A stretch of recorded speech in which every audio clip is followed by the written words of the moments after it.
Hello, this is Althoren. Today I'm here with Red Ochre, my brother, and we are going to show you our massive monster farm. This took, well, let's put it this way, it took us hours and hours to dig all this out.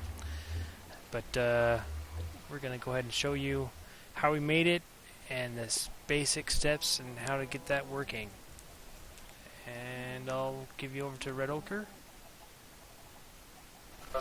Alright, we strategically located it below this skeleton spawner so that you both get just whatever mobs spawn in these different chambers.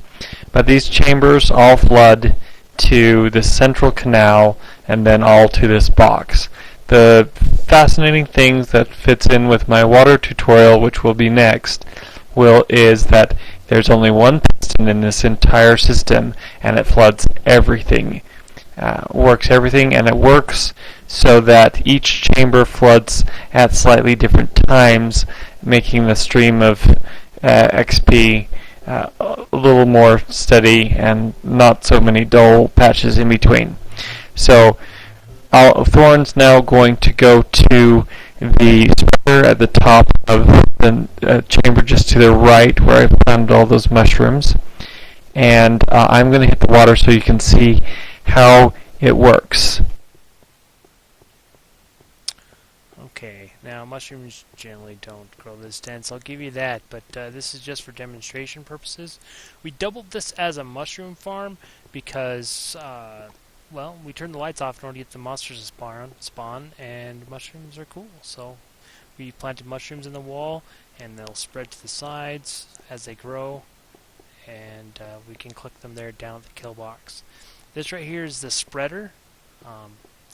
The water comes down this hole right here, from way up high, and drops and then splits. Now this particular spreader spreads it across this entire chamber. And we're waiting on the switch. Whenever you're ready there, Red Ochre. Alright, going now. Okay, now I think we're pretty far from the water, so it could take, what do you think, 20 seconds here, Don? No, Red Ochre? 10, 20, maybe. I'm not sure. But that chamber is about as wide as you can spread it on the horizontal spreader. The horizontal spreader is ideal for this application because it just provides more surface areas for the monsters to spawn in. We've normally turn off the lights during water flow. We've disabled that.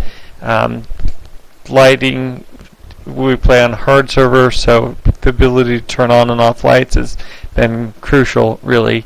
And also with the added bonus that while the lights are on, slimes spawn very well.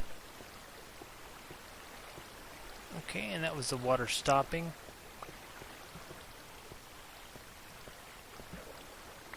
Yes, do you want to talk about how the bud switch works with this one? Yeah, you were talking about how the water is controlled by one piston, and that's not exactly correct. Oh, look at that. We got a slime ball. We must have had a slime. All of this water comes from one piston. One source block provides the entire water.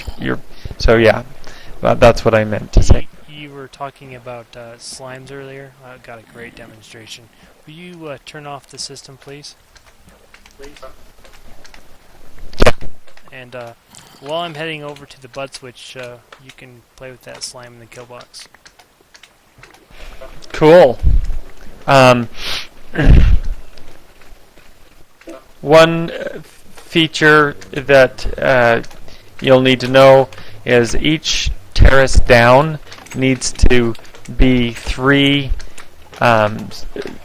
the chamber's 3 high so that everything will spawn, and then that 3 high needs to extend 3 past each terrace in order to allow the slimes to go down, otherwise they get stuck up there. And here's the kill box. I wanted to show you that real quick while it was full. Now this fence post is the only breakable part here, and well, it gets replaced quite frequently because sometimes the creepers will blow up in the kill box.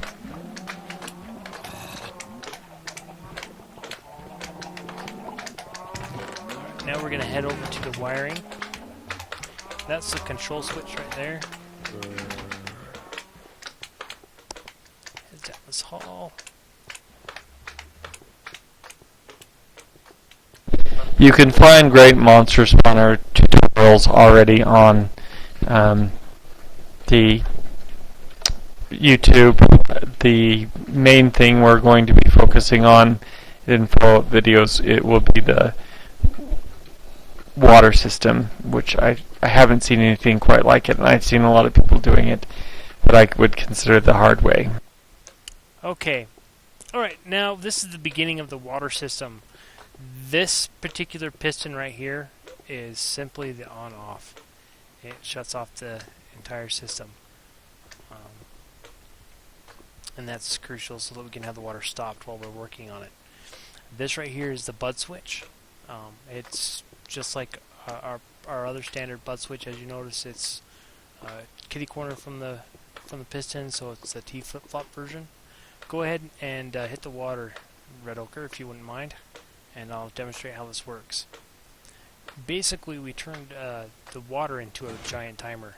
It starts about 60 squares up there and travels a ways. So we turned on the water up there. As you notice, the piston over here opened. I didn't get that on the recording, but the piston opened, setting the pulse up to send the water down. Now, what happens is water comes down here, hits the bud switch, and it turns it back off. But the water is still flowing, as you can see.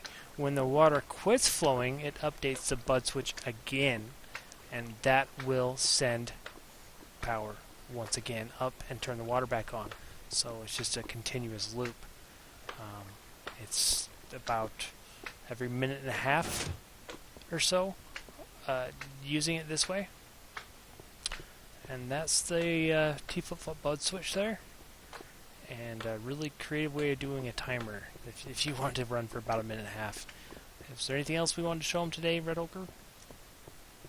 I just wanted to caution them. One thing we learned doing this, that don't make monster farms this big, because a lot of the excavating at the ends there was totally wasted, because monsters will only travel about 80 squares from their spawn location before they just go poof.